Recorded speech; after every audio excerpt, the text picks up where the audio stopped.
Oh, hi. Sorry. Guess I better put these down.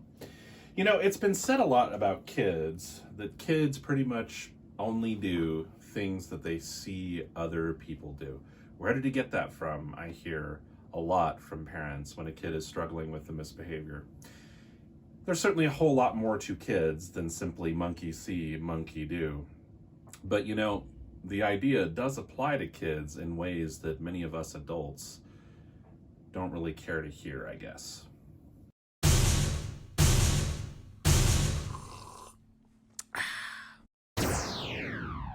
Rah, rah, rah. Oh, geez, sorry. I'm distracted easily today by toys, as is usually the case. Hi, everyone. This is Dr. Brett Pierce, child psychologist, coming at you with another video. And today we're talking a lot about kids and how kids really do learn a lot of behavior from other people around. And that's very true. And we're going to talk more about how kids learn behavior, and kids also learn themes from other people around them. And I'll explain more about that later. But of course, before we dive into that, it is indeed time for the 3 T's.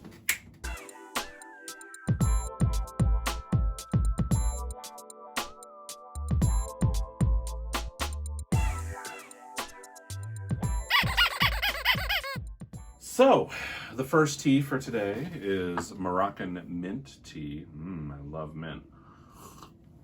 And it's in, I've probably shown this one a few times before, but I love this mug. It's my new Batman mug, and it just looks like it's a comic book, and it's got cool colors and stuff. Love it. Second tea today, the toy, is this Aliens toy. This is one of the old school ones from the 90s. I loved these things when I was a kid, and I've been kind of slowly collecting them. And this is the King alien, I believe. So all of you nerds out there, there you go, you know. And then finally, tea number 3, which is the talk. And today we are talking about how kids learn behavior from others.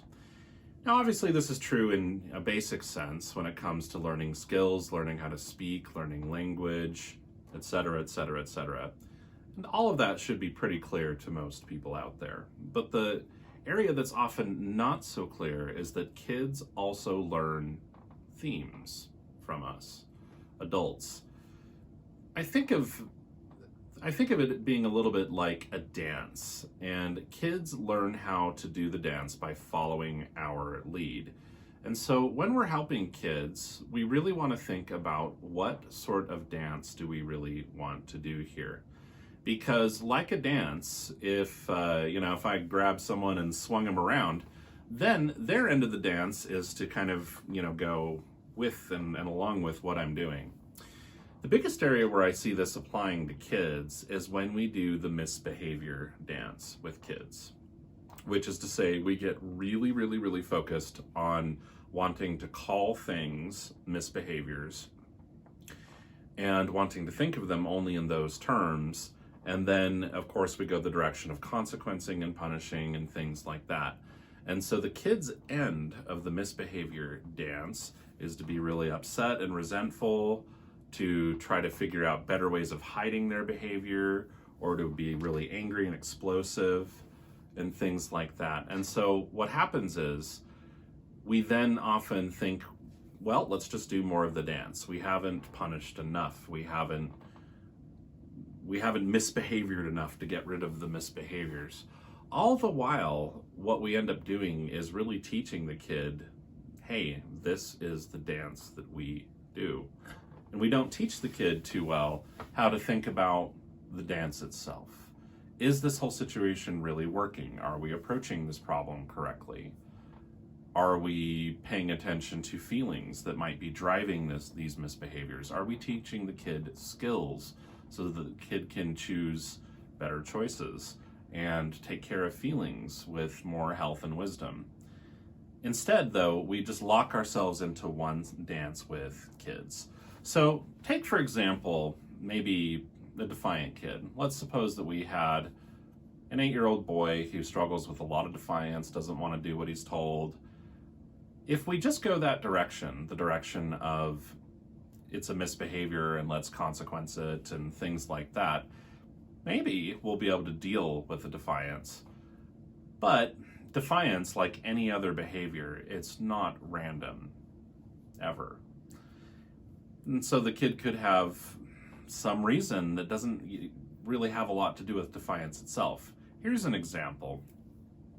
Very often kids who struggle with anxiety problems get defiant when they're asked to do something that makes them anxious.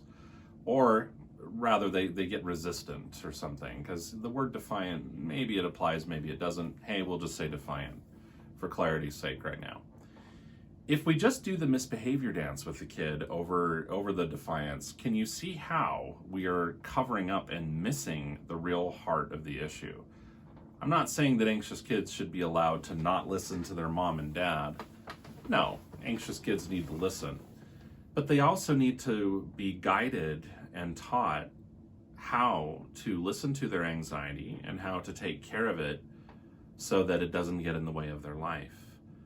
And they're certainly not going to learn that on their own too well in most cases. They need us to teach them how to do that dance.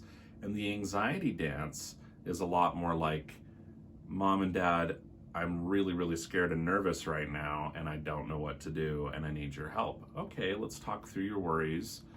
Maybe you need me to help you more until your anxiety comes down. Maybe you're telling me no, that you don't want to go downstairs by yourself and vacuum the basement. But now I'm really realizing that it's because you're really scared alone down in the basement. It's not that you're just misbehaving. So, monkey see, monkey do, right? Yes, but it goes much deeper than that. It goes into entire themes and transactions and dances that we do with kids. And very often what I see folks get into trouble with is they do the misbehavior dance and then get surprised when kids do the misbehavior dance right alongside them. Think about the dance you're doing. Do the one that you want. Do the one that seems to be working. Be open to choosing different dances. It's like tools in a toolbox. You can really try to hammer a nail with a screwdriver if you really have to, but I don't know about you, I'd just rather go to the store and buy a hammer. So at any rate, thank you for listening. This is Dr. Brett Pierce, about ready to sign off. If you enjoyed this video, please do give me a subscription by clicking a button down below. Smash that bell notification critter or gizmo or whatever it is so that you can be notified when future videos go live. Otherwise, please be safe and healthy out there during these strange times. Bye.